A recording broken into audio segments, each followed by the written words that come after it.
So in today's video, we're going to discuss bonding.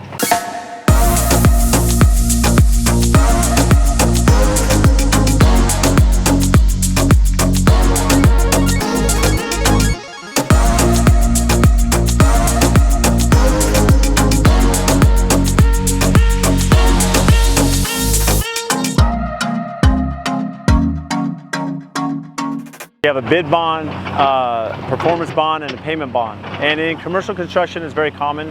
You know, commercial firms, especially on large commercial projects, government projects, you know, these are, whether it be the investor or the government agency, they're going to require you to be bonded, right? And what is a surety bond? We're going to talk about that because in residential, it does come into play as well, depending on the project. So for example, this build's unique because, as we mentioned, there's a HOA community. There's homes that live in the HOA and they have their dedicated community. Well, there's common easements, right? There's shared space and driveway, the guard gate, you know, the gates as we access the community, because our clients that own this hillside, they have to access their home through the HOA.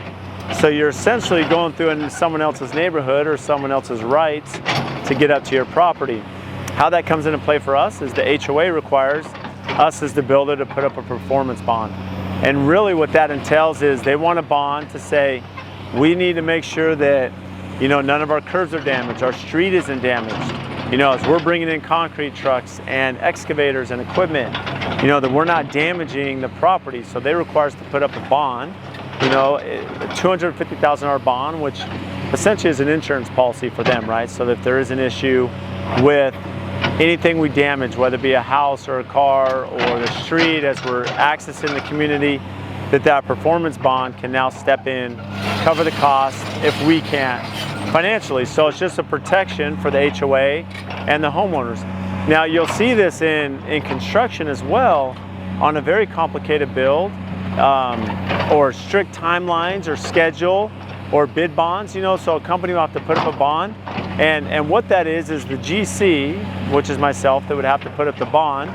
You know, we work with the bonding company or an insurance company, and they do extensive background, right? They're going to explore our financials, our financial wherewithal to make sure we can actually perform. They're going to make sure that we have a track record and credibility as they stand behind us, because if we fail, the surety bond or the bond holder is going to have to step in and cover the cost, you know, of if we fail to perform on the bid, if we fail to perform on the performance or payment, you know, to our vendors. And so as you become, you know, you think of it like your credit score, as you become more established as a company, your bonding strength increases, you know, more companies will work with you as a, you know, to bond you on certain projects, which allows you now access to work on different projects that are higher revenue, you know, and it's all that credibility built in good faith as you continue to perform. But it's really important to understand the liability too, because there could be personal guarantees that you have to sign, or, you know, guarantees from the company.